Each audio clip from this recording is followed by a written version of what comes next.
সাতক্ষীরা জেলার আশাশুনি থানার বিছট গ্রামের আমাদের বিছট গ্রামের ভেড়িবাঁধ ভেঙে গেছে। খুবই খারাপ অবস্থা, চারিদিকে শুধু জল থই থই থই থই করছে। এবং আমরা আরও দেখতে পাচ্ছি যে এলাকার অনেক বাড়িঘর বুড়ে গেছে।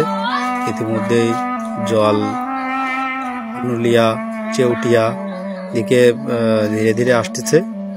তাই এলাকাবাসীদের যার যা নিরাপদ স্থানে আপনারা যাবেন এবং বাড়ির বৃদ্ধ এবং গরু ছাগল যারা অবলা প্রাণী আছে তাদেরকে নিরাপদ স্থানে রাখবেন। খুবই খারাপ অবস্থা, যে খুব তাড়াতাড়ি জল এলাকার দিকে উঠবে।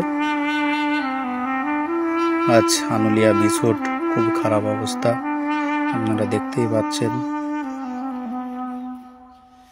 শুধু জল আর জল চারিদিকে।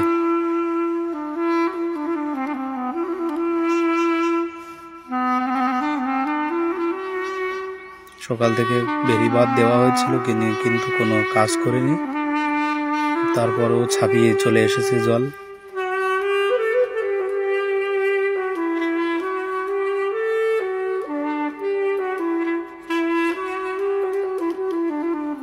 অনেক মানুষের সমাগম,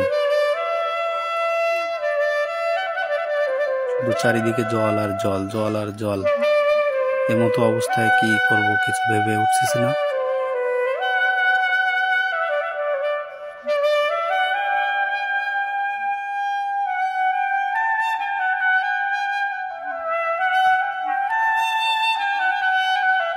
শুধু শা শা শা শা শব্দ, শুধু জলের শব্দ শোনা যায়, আর কিছুই না। চারিদিকে শুধু জল আর জল।